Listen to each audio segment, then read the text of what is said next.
हुआ ये था कि हमारी 1 साल से फेसबुक पे फ्रेंडशिप थी। उस लड़की से 1 साल से आपकी फेसबुक पे फ्रेंडशिप थी? फेसबुक पे फ्रेंडशिप थी करवाई, इसलिए तो मैं शादी के लिए एग्री हो गई थी। अच्छा, उसके साथ शादी के लिए भी एग्री हो गई वो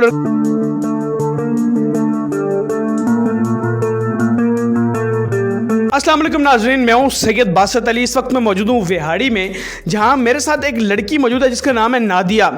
इसको लड़की ने मोहब्बत का धोखा देकर पैसे लूटे, 10 लाख रुपया लूटा। कैसे लड़की ने इसे मोहब्बत का और शादी का झांसा दिया और जो है 10 लाख रुपया लूटा, वो इससे जानते हैं। अस्सलाम वालेकुम। वालेकुम अस्सलाम। आपका नाम क्या है? नादिया। आप कहाँ से? मैं विहाड़ी से। अच्छा नादिया, मुझे ये बताएं कि इस बात में कितनी सच्चाई सदाकत है कि आपको लड़की ने जो है मोहब्बत में धोखा दिया? बिल्कुल। क्या हुआ था? हुआ ये था कि हमारी 1 साल से फेसबुक पे फ्रेंडशिप थी। उस लड़की से 1 साल से आपकी फेसबुक पे फ्रेंडशिप थी? फेसबुक पे फ्रेंडशिप थी और मुझे ये नहीं पता था कि वो लड़का है कि लड़की है। मुझे यही पता था कि वो लड़का है क्योंकि उसने मुझसे लड़का बन के बात की थी। अच्छा। और उसने मुझसे अपनी फैमिली से भी बात करवाई। अच्छा, अपनी फैमिली से बात करी उस लड़की ने लड़का बनकर उसने अपनी फैमिली से बात करवाई, इसलिए तो मैं शादी के लिए एग्री हो गई थी। अच्छा, उसके साथ शादी के लिए भी एग्री हो गई। वो लड़का किस मुल्क से था? दुबई से। दुबई से था। तो मुझे ये बताओ, उससे आपकी फेसबुक पे बात हुई तो कैसे बात स्टार्ट हुई? पहले नहीं, फेसबुक पे जैसे रेगुलर हम बात करते हैं वैसे ही बातों बातों में बात स्टार्ट हो गई।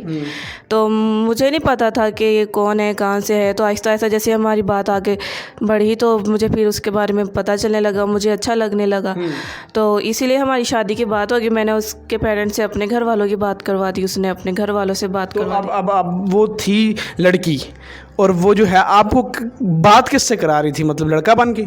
ये मुझे नहीं पता, लेकिन जब मैं बात करती थी मैंने उससे हमेशा वीडियो कॉल का बोला, नहीं अभी मैं बिज़ी हूँ, मैं मीटिंग में हूँ, मैं यहाँ पे हूँ, मैं वहाँ पे हूँ। तो हमारी पिक्चर्स वगैरह आपको भेजती थी व्हाट्सएप के? जी बिल्कुल, पिक्चर्स वगैरह आती थी मुझे। क्या कोई अमीर शो कर रही थी या गरीब? ज़ाहिरी बात है, अगर कोई दुबई में रह रहा है तो वो फिर अमीर ही शो करेगा। अच्छा, तो उसने अमीर पिक्चर्स भेजी, गाड़ी वगैरह सबकी, वो घर की तस्वीरें? गाड़ी, बंगला और अच्छी ड्रेसिंग, अच्छी सब कुछ। अच्छा, मुझे वो आपको क्या कहता था या क्या कहती थी? अब मैं कहता कहूँ या कहती कहूँ, मुझे ये बताएं कि दुबई आपको लेके आऊँगा शादी के बाद? जी बिल्कुल। क्या वो यही कह रहा था कि मैं पाकिस्तान आऊँगा, हम शादी करेंगे और उसके बाद हम दुबई में शिफ्ट हो जाएंगे। दुबई में शिफ्ट हो जाएंगे और आपको अच्छी ज़िंदगी दूंगा? और अच्छी ज़िंदगी दूंगा। ठीक है। तो आपके वालिदैन इस बात पर राज़ी थे? जब देखे अगर एक लड़की को अच्छा फ्यूचर मिल रहा है, उनको कोई निशानदेही नज़र आ रही है, तो फिर इसलिए तो वो एग्री होंगे ही ना। अच्छा, एग्री होंगे। तो आपने उसे अपने काम के वाले से क्या बताया था पहले?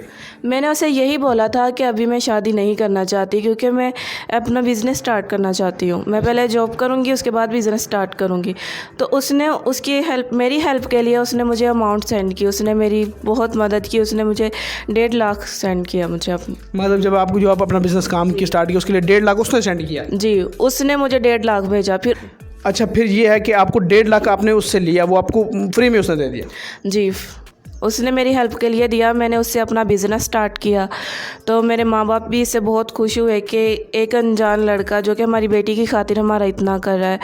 यानी कि हम लॉयल से लोग नहीं थे, यानी कि कहाँ हम लोकल क्लास थे, वहाँ उन्हीं ने हमें लॉयल बनाया। यानी कि अच्छा खासा हमारा बिज़नेस चल पड़ा था। अच्छा। तो इससे मेरे ख़ानदान वाले भी बहुत खुश थे कि लड़का इतना अच्छा है, मतलब अभी से उसने हेल्प की है कि बिज़नेस स्टैंड करो, वहाँ रह रहे हो तो अच्छा खाओ पियो। कोई रोक टाक नहीं कि तुम ऐसा करो वैसा करो, जैसे कि आजकल के लोग कहते हैं कि ऐसा आपको रोकता नहीं है कोई, ये वो। यानी कि ऐसी कोई बात नहीं थी, अंडरस्टैंड था सब कुछ अंडरस्टैंडिंग थी एक दूसरे के साथ कि मतलब जो मर्ज़ी करो। अच्छा, वो आप पे डिपेंड करता है। वो आपको मतलब ओपन रख रही थी वो लड़की? जी। तो फिर उसने ऐसा क्या हुआ कि आपकी जो है कहानी एक दूसरे से ख़त्म हुई और आपसे वो 10 लाख रुपए का चूना लेके चली गई लड़की? जब हमारा बिज़नेस स्टार्ट हुआ तो उसके तकरीबन 1.5 माह बाद उसने मुझे कहा कि मुझे ना 10 लाख की अर्जेंट ज़रूरत है। हालांकि आपको पता है कि जब बिज़नेस नया स्टार्ट करते हैं तो उसमें पहले ज़्यादा इतना कमीशन नहीं आता। फिर भी मैंने कहीं से करके जोड़ के कुछ भी करके मैंने उसको, बहुत परेशान लग रहा था मुझे। तो आपको पता है जब बंदा रिलेशनशिप में होता है तो किसी की परेशानी नहीं देख सकता अपने साथ वालों की। तो मैंने उसको 10 लाख भेज दिया। आपने 10 लाख भेज दिया? जी। तो 10 लाख आपने कहाँ से लिया? कोई उधार किए होंगे या कुछ ऐसे? जी, मैंने उधार लिया था, जो मेरे पार्टनर थे मैंने उनसे लिए कुछ। अच्छा, उधार कुछ उनसे लिए जो मेरे साथ बिजनेस कर रहे थे। ठीक है, उधार लेके उसको भेज दिए? उधार लेके मैंने उसको भेज दिया। अच्छा, जब आपने उससे भेज दिए तो फिर क्या हुआ? भेज दिए। तो यानी कि उसके तकरीबन उसके बाद फिर हमारी बात कम होने लगी, मैं परेशान रहने लगी भी वो हूँ। आपको रिप्लाई नहीं कर रही? नहीं, रिप्लाई नहीं कर रहा। हाँ। ना रिप्लाई आ रहा है, ना कोई कॉल पिक कर रहा है, कुछ भी नहीं हो रहा। मैंने उसने जितने भी मुझे नंबर दिए थे, यानी कि अपने घर वालों के, अपने अम्मी के, अब्बू के, बहन के, भाई के, मैंने सब पे कॉल की, तो मेरी कोई भी कॉल पिक नहीं कर रहा था। वो सब मेरे ख्याल बंद हो गए होंगे। बंद हो गए थे नंबर सारे, ना कोई कॉल पिक कर रहा, ना कोई व्हाट्सअप मैसेंजर, कुछ भी नहीं ऑन किसी का।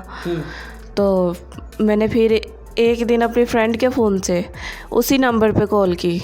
अच्छा, वो जो लड़के के नंबर पे? उसी लड़के के नंबर पे मैंने कॉल की, वीडियो कॉल की? वीडियो कॉल की, उसे ये पूछने के लिए कि मुझसे ऐसी क्या गलती हुई है जो उसने मेरे साथ ऐसा किया। इतना बड़ा धोखा फ्रेब किया है। फ़रेब किया। हालांकि उसी ने मुझे 1.5 लाख दिया था बिज़नेस सेट करने के लिए। हमारी इतनी अच्छी बातचीत हो रही थी, मुझे नहीं पता था कि वो। इसका मतलब तो ये था कि वो पहले बातों में थोड़ी सी अमाउंट दे के अगले का दिल जीतती थी और दिल जीत के उनको लूटती थी, यही बात है। तो आपने वो कॉल की तो फिर क्या हुआ?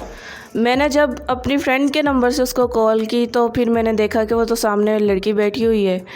तो मैंने पहले मास्क पहना हुआ था, यानी कि उसको इतना मैंने फील नहीं होने दिया कि मैं कौन हूँ। तो मैंने उससे पूछा क्या ये आपका नंबर है?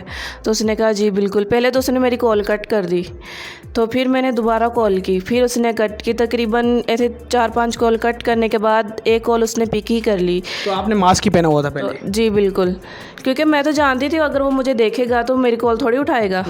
तो इसीलिए फिर मैंने उससे पूछा, मैंने अपनी फ्रेंड से बोला कि तुम बात करो इससे। उसने जब पूछा कि ये आपका नंबर है तो वो मान गई जी मेरा ही नंबर है ये। अच्छा। उसके बाद फिर हम समझ गए कि ये सारी गेम जोन सी है ना, ये लड़की की। बड़ी इंटरेस्टिंग स्टोरी है ये। आप लोगों के लिए भी एक मैसेज है कि ऐसे फेसबुक अजनबियों से बात ना करें, यही बात है। मतलब आपको 10 लाख का उसे टीका दिया है, तो 10 लाख कोई छोटी अमाउंट नहीं है इस दौर में। 10 लाख कमाना, ये इससे पूछें कि कितना मुश्किल है 10 लाख कमाना।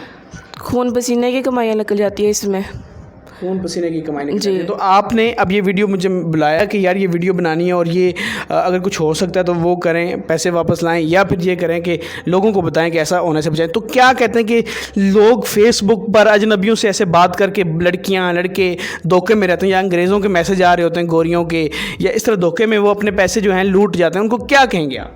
उनको यही कहूँगी कि खुदारा इन सब से चीज़ों से दूर रहे, महफूज रहे। अगर आपने फेसबुक सोशल मीडिया यूज़ करना है, आप अपनी हद तक यूज़ करें, अच्छे तरीक़ों में यूज़ करें। अच्छे तरीक़ों में, हर चीज़ यही नहीं कि नेगेटिविटी में जाए, कुछ पॉजिटिविटी में भी अच्छी लगती है। पॉजिटिविटी में अच्छी लगती है। आप फेसबुक यूज़ करें, कोई भी ऐप यूज़ करते हैं उसको पॉजिटिव लें, उस पर लोगों से बातें करने, और अपने बच्चियों का ख्याल रखें जो झांसे में आ जाती हैं। आपने उनको मोबाइल दिया या चीज़ दी है, वालिदैन को क्या मैसेज देंगी? जैसे आपके साथ गलत हुआ ना, आप अनजाने में आपके साथ बहुत गलत हुआ, तो उन वालिदैन को क्या मैसेज देंगी जो मोबाइल चेक नहीं करते या उनके कुछ चेक एंड बैलेंस नहीं रखते?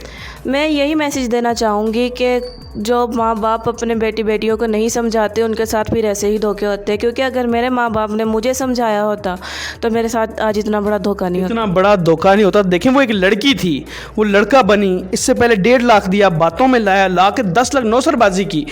तो ये तो झांसे में आ गई लड़की की, उसने दावे कर दिए थे शादी के, तो आगे से वो लड़की निकली है।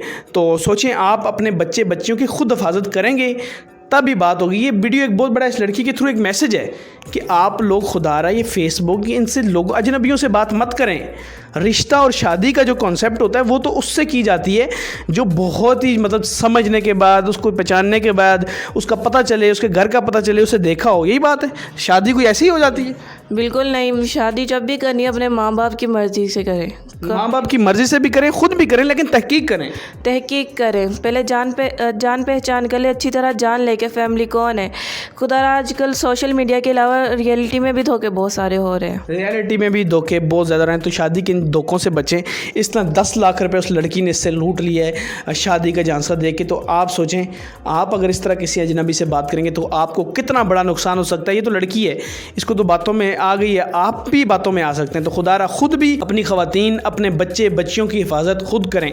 अगर आपके पास भी कोई स्टोरी है और आप चाहते हैं हम आपकी आवाज़ बने, आपकी स्टोरी कवर करें, तो हमें इस नंबर पे आप हमें व्हाट्सएप कर सकते हैं। हम आपकी स्टोरी भी, जिस तरह इसकी स्टोरी कवर किया, आपकी स्टोरी भी कवर करेंगे। फ़िलहाल मुझे और नादिया को इजाज़त दें। खुदा हाफिज़। अल्लाह हाफिज़।